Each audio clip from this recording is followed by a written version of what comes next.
Hi. I'm Julie Kudrowitz, and this is Amy Whittemore, and we're organizing this new reading series of The Bridge. We're so glad you could come tonight. Just a little housekeeping. I've got this real official-looking clipboard here, and I'm going to pass it around. I'd like you to, if you could put your name and your address so that we knew you were here and we can stalk you, that'd be great. Yeah, we're so glad you could come. We've got two awesome readers tonight. They're both going to read for about 20 minutes, and we're going to have an intermission with some snacks and wine, and we hope it will be a really good, social, fun reading series. It'll be every third Friday of the month, so look for it coming up. Maybe some people here in the room might be reading in the future. Yeah, Amy, you want to say? Thanks for coming out. We're really excited to see so many people here. We're looking forward to the rest of the readers, today's readers, as well as the readers coming up, and those will be posted on the website soon, so you can keep those in mind. Our next reading will be on May 16th, and we'll have two out-of-town readers who I know very well, and I'm willing to put my name on the line that they are awesome. So you should come out. Alexander Lumens and Mark J. Bruin Jr. will be reading, so keep that in mind for May. I think Amy's going to introduce our first reader. I'll pass around the clipboard. All right. This log really invites this kind of leaning like you're telling a really good story about, I don't know what, but I hope our readers are inspired by this log about stumps. Our first reader tonight is poet Laura Kolbe. Laura is a fantastic poet who is able to capture the lyric and the narrative very beautifully, I think, based on when I've heard her read.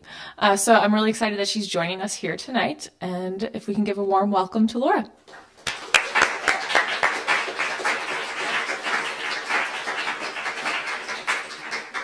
Thanks. Just setting up the timer, not texting anybody. This is awesome. I feel like the log lady in Twin Peaks. So I decided I was going to read some really recent things. The paint really isn't dry on a lot of these, so it might be a little messy, but hopefully in a fun way. This first one, this is actually one of the relative oldies. This was written in November. And it's kind of more like a series of short sketches than a total poem necessarily, but it was kind of a journal of a week, and each week I wrote a section in syllabics, which is a form that Marianne Moore and other people used. But I thought it'd be fun to read because you might get some of the references. So, 5 cocktails in Charlottesville. 1. Too early for wine, I walk instead. Oak leaf hydrangea marooned on Welford, rescue flags of light flick and hook in between the panicles. I've a leather conscience, I've a goatee step. The chickens on Bruce Avenue say, but. Sun gaze slides over us, a ways away. 2. At Dirty Nellie's, the bartender looks like my boyfriend's ex, but small. My sandwich is my smile, rye, lips of brown, holding together the meat of things. It's good that nobody's smoking. I can see right through to the pinballs plonking down the hatch. Past that pepper gal, past my muster. 3. Often I forget to keep a book on hand for waiting rooms. Proust was like that too. I try remembering his tale instead. A well-loved ugly woman who kills roosters. A sick boy nipping brandy by the beach. Black and white tied dinners, savage as a rack of hunted hides, curing. 4. Now I am writing down names for the Water Street parking garage.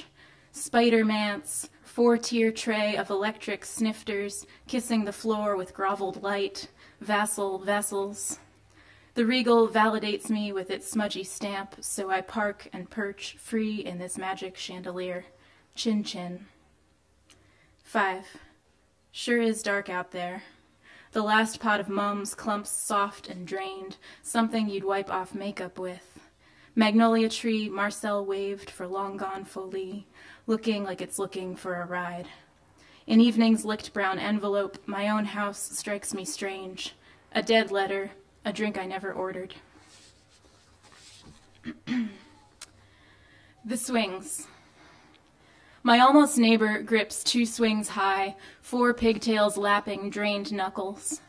Bow and rope tense like an amorous weapon, he means to dazzle the street and its women with his chiffon quiet strength, with the marble fine fruit of his seed. His tiny daughters shine and shriek, peeing a little in their clean seats. Up rushes the lawn to scrape their half-tied shoes when they are flung, peeling the air in a pomp of torque. To be girl is to be shifting, feet forward, brain behind. At first, it's fun to seek out pretty, later better to court disguise. Take things the wrong way, wear muck boots as glass slippers, and only answer to a name from a book.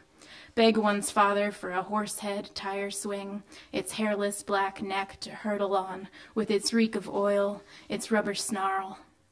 Thus are 2 poles formed. Thus I loved at once the perfect purse of the first boyfriend's mouth, then later, better, the wildly inaccurate teeth. Rocking between the pendant on its mesmer string, beguiled and recoiling. All my life I've been changing the best of my mind. Here's my little pearl, girls on swings. Be filthy and useful as a toothpick stabbed in an ongoing cake, or rose red and delicate as a flower allergy. And then ride back different, your own sister self. Again, my neighbor holds the swing seat's little cummerbunds in his palms, January's long seam barely hiding the ragged margin tailors call allowance, tucked in each pleat of the day. It's Sunday, and in this not best neighborhood, a road of strip malls sneaks into cracks of the view, its 6-lane timed wave of green lights sweeping uptide like an algal bloom, which makes one worry for things that grow, which is self-love, yes, but the heart floods just the same. This next one, it's called Crime Times, and for those of you who don't know what that is, it's a notorious publication. You can buy it at a lot of gas stations, Virginia, West Virginia, not really sure where else. It was new to me when I moved to Charlottesville, and basically it shows you the photos of all the people who've been recently arrested, and underneath it gives their name and what they've been charged with. So it's kind of this fascinating, obviously troubling document. I find it completely mesmerizing. And anyway, so I was looking at one of the photos in Crime Times, and that's where this poem came from. It's addressed to such a person. Crime Times. When you and your teal skater dress were arrested for criminal mischief, did a piece of your heart spiral down your instep like a night-blooming callus and hide in your boots? And did you hope the sedan's blue light bar would turn your panting into tough sugar as plants do? Photosynthesis, your dowdy, dizzy walk, as if on faux toes, as if hearing sin, this hiss, at your innermost ear. And was there at the station a narrow camp bed of some outdated textile, linsey woolsey or Hessian burlap, all dolled down like a walnut-sized headache? Who was your true friend, the staggering housemate who picked you up, or the golden goose atop the Wawa convenience store, the sidelong forgiveness implied in its forked explosion out of some unportrayed marsh, its beady focus on dawn and nothing behind? Oh, sister, everyone loves a golden goose, but nobody's got the corn. Your face in the blotter like a black mass host, moonily in the wrong, baked but scarcely risen. Who at the sight would not sink in mammaled silence and pray like a dog? And what did your mother, your pastor, your lily-white cousin, what did your everyone think? These days, there are so few smash-ups between foolishness and love, both barely begun the race when the pit lane yawns them in, their engine fires put out, their brake pads made meaty and soft. Thank you for dragging some hidden middle finger of loose-bolted chassis, throwing off sparks for all who would know the rules of affection. From the lockered quiet of a pre-dawn Texaco, after the squeegee's gray drone across my windshield, I attach your Crime Times face to a body waking again, stepping into backyard light, sun on your arms striking its honeyed bundles of vitamin, a plucked D, D, D, D, soundless as a ringtone in space for a number that wasn't even yours. This next one's called Kombucha Mother. Also maybe requires a short explanation. So it sounds like most of you know. So kombucha, you know, is like the drink made out of fermented tea, and there's this disgusting thing that floats on top, which is some kind of macroorganism of like yeast and bacteria and things. Something, I don't know, Jason can fill you in later on exactly what's in there. But anyway, so now you know what that is. And the other little allusion in the poem is to W.S. Merwin, who is a poet, and all you really need to know about him for the purposes of this poem is that he's very old and has like the most supernaturally clear and taut and beautiful skin, which is, I think, is a notable feature about his person, if not his poetics. And so the Kombucha Mother is going to start talking in this poem, which you could tell if you were reading it.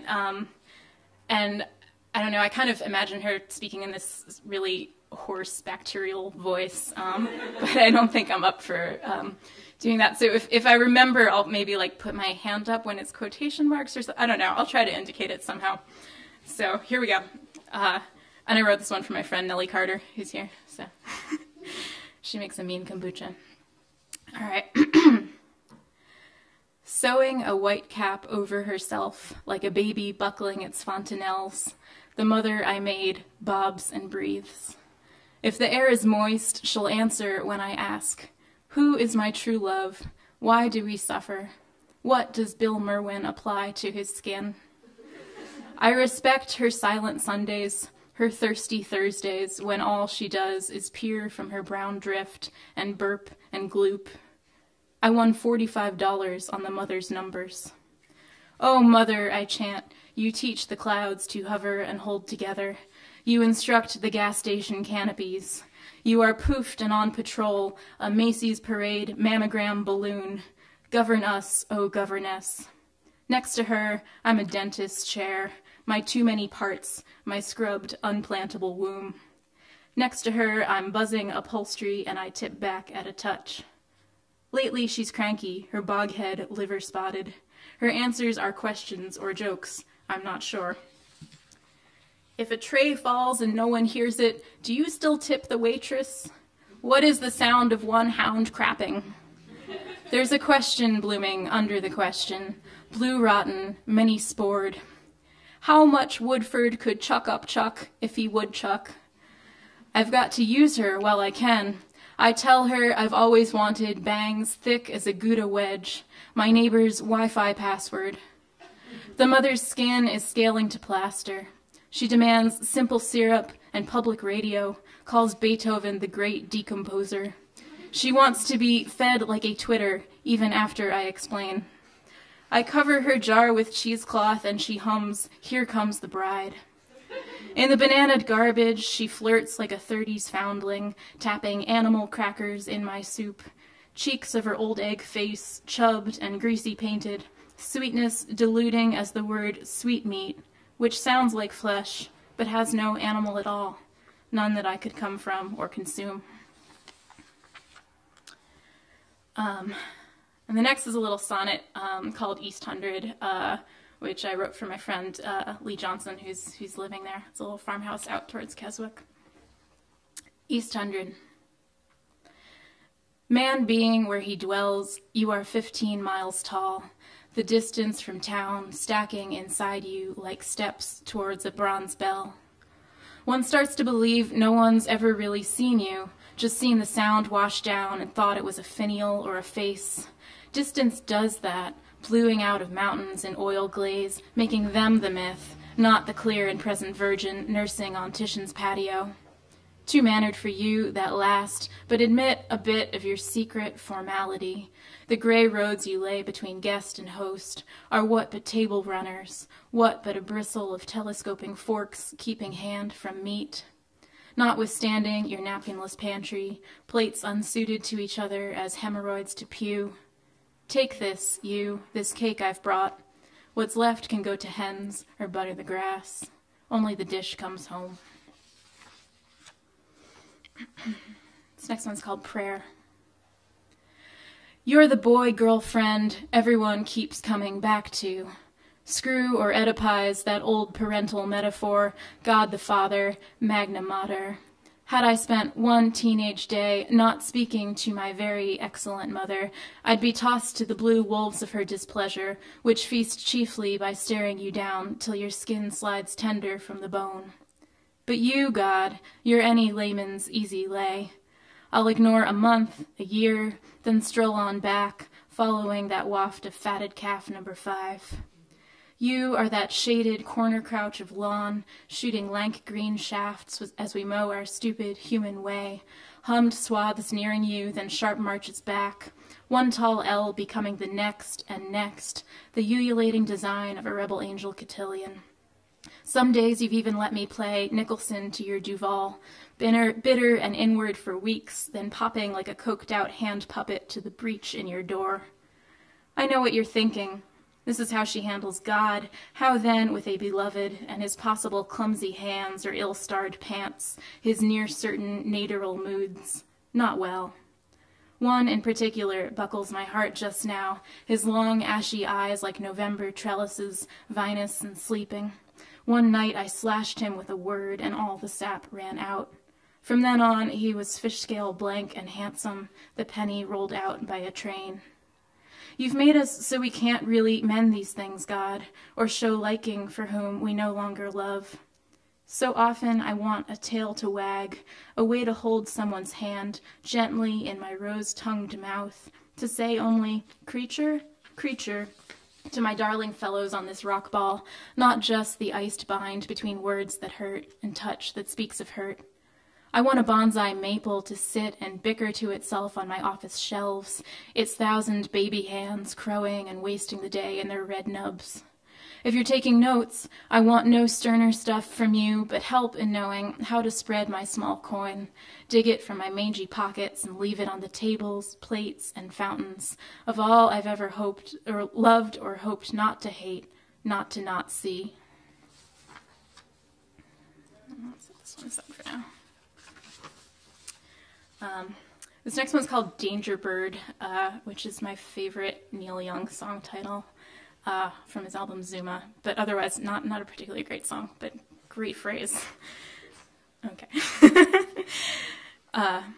Danger Bird. The library books are due again, bamboos on the march, everything old or uncontrolled. Just now, hailstones from a month put to bed dodged the night nurse, slugged the bright narcissi. Rooms that smell of pencils will soon smell of pencils and mud. Crack them open. Outside, a brown grape nut shivers little in its blue bowl. First bat of spring. Oh, bat, night tinder, riptide kerchief, danger bird, safety us from April, feast into our air.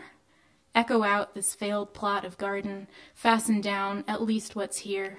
Buried garlic, poisonous bay, yellowed stalks of thyme. This next one's called Home Alone, and I'm not really sure who it's addressed to, but I picture someone sort of like Macaulay Culkin as re-envisioned by Don DeLillo or something. So, here we go. Home Alone. You had a trap for every entry. Spiders, irons, wires. These were preliminary. You wanted a secret capped as the end of a shoelace, sketched in sky as sneakers on power lines. As one girl at your show said, finally an angel with buffalo wings. She looked like she didn't eat but kept paper capsules of salt in her pea coat. A dry elbow girl. Deck-blasted nautical cuticles. You wrote books on food that were really about torture. You wrote books on torture that were really about you. I know if you'd met this girl, you'd have invited her across the psychic moat, told her to listen to the driveway gravel seltzering under the car you'd sent. You two would have watched the beaches make their small dog twitch, all the leaves in expectation of treats or new odors under the mulch. Is it too much to imagine you building the starts of fires together again and again, each wood teepee too dreamy homey to set a match to its feet? You knock it down and start fresh. Me, I'd like your large blonde head to live in, the open floor plan and radiant heat. At the heart of it all, your mind a Calvinist cab meter, displaying distance from common human mudroom to kisses mashed to cracker crust on kitchen floor, quantities tallied yet somehow pre-decided, like cartoon airplanes bobbing on seatback maps. How I would run their chrome stub noses in your stiff prairie of hair, saying, here I am, and here I am, as my little airplane nails draw pink at the curl of your scalp, ever aware of cowlick, of late hour, yet wanting to talk you home. I think this might be my last one. Does that make sense for where we are? Yeah. Or second to last. What do you think, Julia? Okay, 2. Second to last. Penultimate, that's the word. This one's called Letter from Charlottesville. I'm going to need to change some of these. They can't all have Charlottesville. But... Finally, its windows open warm, friend, and every hand is in the shadow of some magnolia. Even in their beds, they wear the tree's blue oil like a misplaced perfume. Who watches you this April and wonders where your eyes slide behind bubbles of sunglass aspiring to bank teller candy? In days past, in tight quarters on the downtown trolley, one breathing what the other thought, it was almost too much. Last year's first passive sweat smoothing down the pile of knees, a microfog gathering under the digital clock face. Too much like first life on first earth, a shaking field of crystals and jams, ribbing themselves into an ignorant creche. Too artless ever to happen again. Now new freckles every summer, and cherry angiomas surprising the breast like flecks of lambrusco hastily cracked. Once we were cave things, and now we move fast from each other like the light that draws us out and leathers us into coats of our first lost souls. And finally, this one is called Fatti Maschi Parole Femmine, which some of you heard in October, and that is the state motto of Maryland, and it means, depending on how you translate it, either deeds are men and words are women, or manly deeds, womanly words, both of which are really troubling. Second time I've used that word, but also applies. Anyway, so I went to a Catholic school where they were still teaching little bits of Latin like that, and this is sort of addressed to one of the sisters who taught me as a girl. This is to Sister Danielle. 1. In other words, speak softly or carry a big unmentionable. Is that it? And this from the colony given to Catholics, a place, Sister Anne said, we would have been safe. In the 6th grade, your city of God, something grander coaxed from your shrewd hand. Girls filling their palms like the deadly spoons of catapults with chalk erasers to be smashed clean. Boys assigned Dickinson for interrupting any female voice. My throat rasping with the spume of pastel dust, my journal awaiting the day I'd dress your age. Nubbed sweater, silky tights. Sick, lovesick. 2. Bernardine Franciscans wear brown or beige, the colors, they think, of poverty. White or black detail, not prescribed where it does not distract. Then you, suits of fawn, peahen, morel, cola coats, beach bark hose, Coco Chanel on safari. As for why God brought you sisters instead of a man, speech is for need and for good, you say. At the official dinners you seem to hate, your back one quiver of jasper flame, the bishop's housekeeper asks if you care for salad. I care for 23 12-year-olds, for my mother when she is ill. I do eat greens, yes. Our Lady of Holy Disdain, we offered our low speech like an aspic of pig's feet. You returned it as a spray of bone meal. Whoever loved you loved the force of refusal in a hide strop in frozen turf. Loved God. 3. When God scared us too much, we made him a bad joke. To host someone was to put him in one's mouth. Lent meant a partner borrowed for the night. Transferred to a desk in a childless town, you filed insurance for sisters' matchstick legs, applied for their used eyeglasses, for the garish orange bus passes the halt and wounded use for free. I see you in an unburnt pyre of stamps and carbon paper, their lightless tongues wrapping your fine, lone wrists. All I know of you thereafter is inference, in the cedar stench of steam trunk coats, the angular lux of a doe stepping across compost. Oh, woman of Jerusalem, in the quart of milk, sour on its cold grate, but furious, gorgeous white. Thank you.